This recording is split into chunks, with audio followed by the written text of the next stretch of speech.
Good morning, Ospreys. Happy Friday the 13th. I'm Sheifalika And I'm Chris Jennings. New semester, same show, and all of the latest news coming to you. We are super excited to be here and to be working for you. Today on Nest News, we talk about the Democratic debates and study tips, while also talking about the California boat fire update and a new weather disturbance in the Atlantic. Nest News starts right now.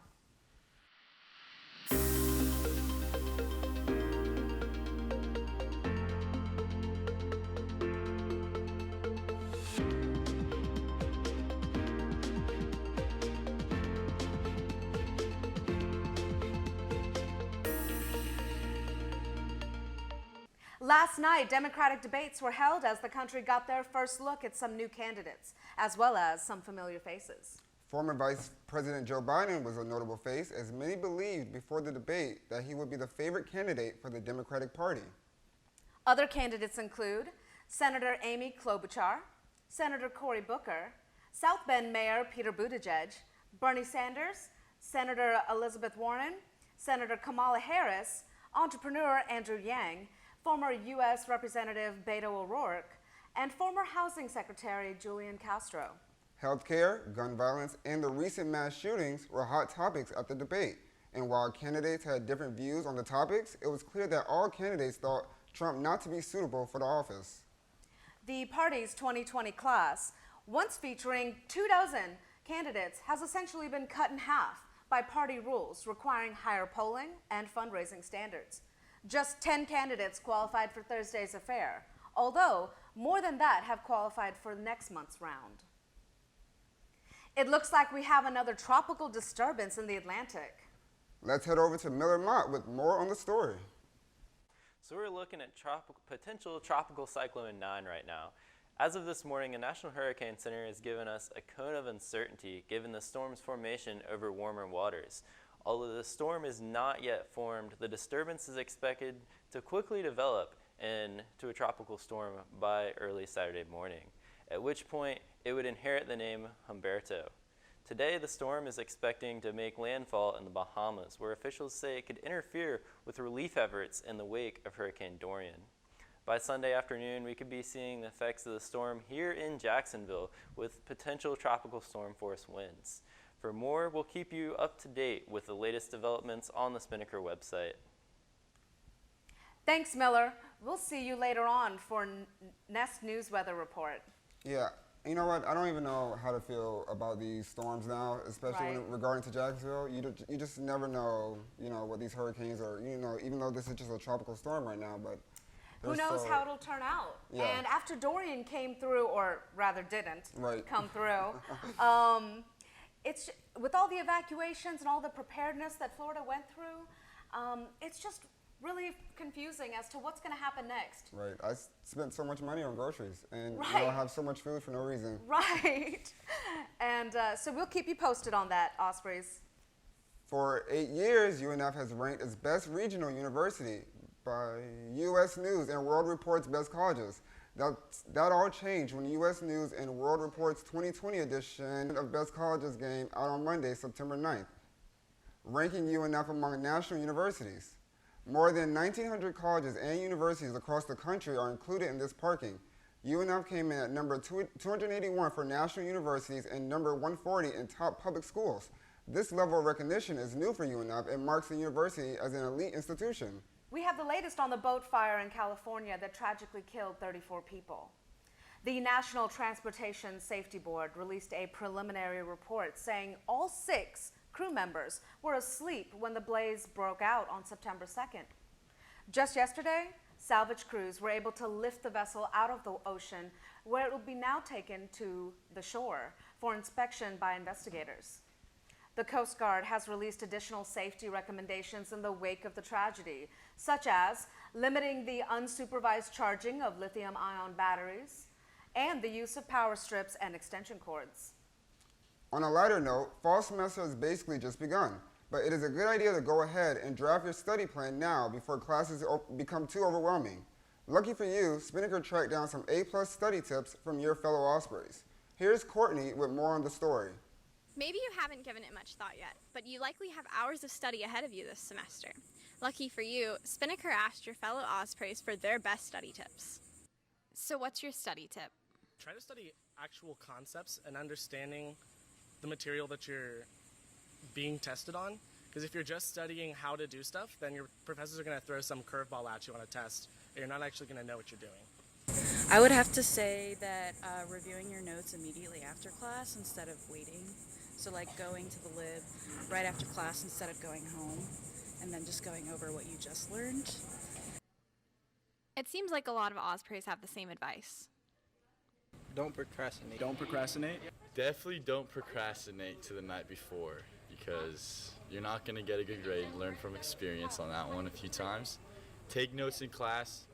Don't skip lecture if they don't take attendance. That will catch up to you for sure. And just do your best. You got it. Hopefully some of these study tips will help you have a swoop-tastic semester. This is Courtney with Spinnaker News. An important thing to remember while studying is to always take breaks and to make sure you are well hydrated and attentive. Coming up next on Nest News, we'll talk about a cool new device going on sale today and some funny new rift zones you have to see for yourself. Also, we will discuss how personal tragedies have shaped the lives of two famous celebrities. Stay tuned for more after the break. 10, 9, 8, 7, 6. We have main engine start. 4, 3, 2, 1.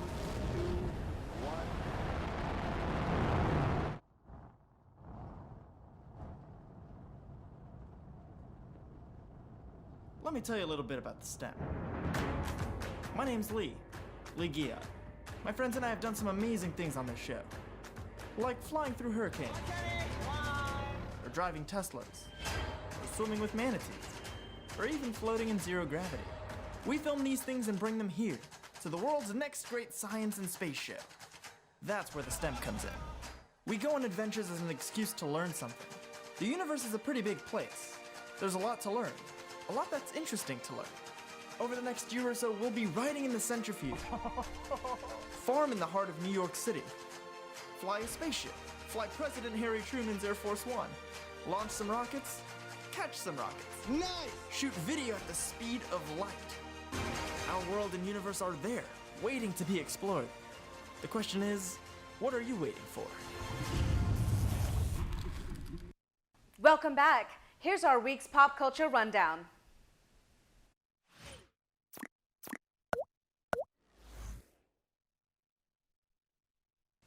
It's always exciting when new technology comes on the market. Pre-sales for the new iPhone 11 begin today. There are 3 different models, the 11, 11 Pro, and the 11 Pro Max. Prices range from $699 to $1,500 for all the bells and whistles. The new iPhone will feature an ultra-wide camera lens, super retinal display, the A13 Bionic chip, night mode for better photos, and dim light. As well as a new and improved front camera, which will have a better slow motion processing power.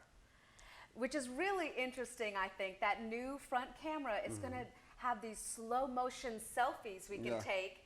And I hear that they're calling it Slow-fies. Slow-fies? I bet. You know, us millennials come up with the weirdest names, but could you imagine though, like just someone like dabbing and then like just looking in slow motion? I don't know, I feel like that looked pretty cool and I just can't wait to like send that to like all my friends on Snapchat. I think that's hilarious. Yeah. I think if I had the iPhone 11, I would do one of those like slow motion hair flips and be like super dramatic. No, that's awesome. That's a good idea. I think I'll do it too. All right, well, moving on. In the world of gaming, namely Fortnite, there is a new rift zone in Paradise Palms, where Greasy Grove used to be. It's called Moisty Palms. This time, dirt burgers are gone and tacos are taking over. Players can disguise themselves as ordinary objects like bookshelves or toilets. But when opponents get close enough, players can surprise attack them and claim their righteous victory with a spontaneous dance party as spicy tacos fall from the sky. Moisty Palms is a throwback to the old Rift Zone Moisty Mire, and it still has a Paradise Palms vibe. I think it's super funny that in Moisty Palms, that if you are a character and you crouch, you turn into like a toilet or a bookshelf, right? Right. Personally, as a gamer, I think I would be upset if a toilet took me out in the middle of my run. How would you feel? I would feel super crappy. All right, well, let's move on to the next story. Ariana Grande wants jail time for anyone and everyone responsible for the death of her late ex-boyfriend, Mac Miller. Last week, U.S. Attorney's Office confirmed that Cameron James Pettit was arrested for selling fentanyl-laced pills to Miller just 2 days before the rapper sadly overdosed. According to TMZ sources, Ariana has suspicions that Pettit took advantage of someone suffering from addiction and should face harsh consequences for his role in Mac's death. She continues to say that she wants anyone involved in supplying the rapper with drugs to be charged and convicted. If Pettit is found guilty, he will face up to 20 years in federal prison, hopefully giving Ariana Grande the closure she deserves. Yeah, she definitely deserves some closure for sure. They were going out, I believe, for like 2 years before he passed away. It's very sad. Oh, I guess I went too fast. In great news, Kevin Hart is now out of the hospital. The comedian was recently issued from the Northridge Hospital Medical Center in Los Angeles 10 days after his dreadful car crash, which is the time his Plymouth Barracuda veered off a highway, rolled over, then landed in a ditch. Hart reportedly suffered 3 spinal fractures and had to undergo immediate surgery, which required doctors to fuse 3 areas around his spine. The comedian and actor is currently completing intense physical therapy at a live-in rehab center, where he will be recovering for at least a week. Coming up, Miller gives us the latest on the weather. And Catherine brings us up to speed on sports. You are watching Nest News on Spinnaker TV.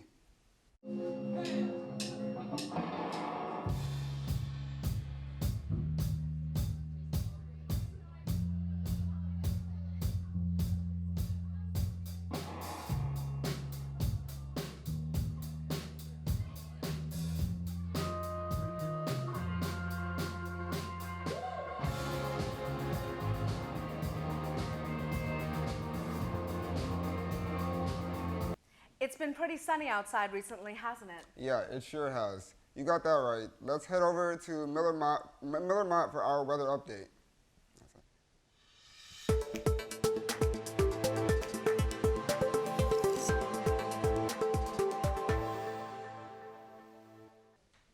Let's see what kind of weather we've got coming at us this week. Friday brings a high of 87 and a low of 79 with partly cloudy skies. Going into this weekend, we can expect a 70% chance of scattered thunderstorms with a high of 86 and a low of 78 on Saturday. Sunday is where we'll start to see some of the effects of potential tropical storm Humberto. With winds of up to 30 miles an hour, going into Sunday, we'll have a high of 83, a low of 76, and wind gusts starting to reach 50 miles per hour. On Monday, we'll start to see a high of 88, a low of 75, and we can be prepared for the winds to kick up another notch with the potential for tropical storm force winds. Tuesday through Thursday, temperatures should consistently hover around a high of 88 and a low of 75 with winds starting to back off. We're looking into a 50% chance of thunderstorms throughout the week as potential tropical storm Humberto is projected to make its way up the coast. For all my surfers out there, we will have a little motion in the ocean heading into this weekend as the storm pushes some swell our way. Onshore winds, a southerly swell direction, and a short period swell at 7 seconds will persist throughout the weekend. On Friday, we'll see some 3 to 4 foot swells building throughout the day, with the swell peaking Saturday afternoon at 4 to 6 feet. Swells will be mellowing down back to 3 to 4 feet on Sunday when we start getting those really heavy onshore winds. This is your News Nest weather forecast. I'm Miller Mott. Back to you guys. Thanks, Miller. With fall sports starting their new season and Jaguars playing their first game, I bet there's some good sports news. For sure. Let's head over to Catherine for our Spinnaker Sports Report.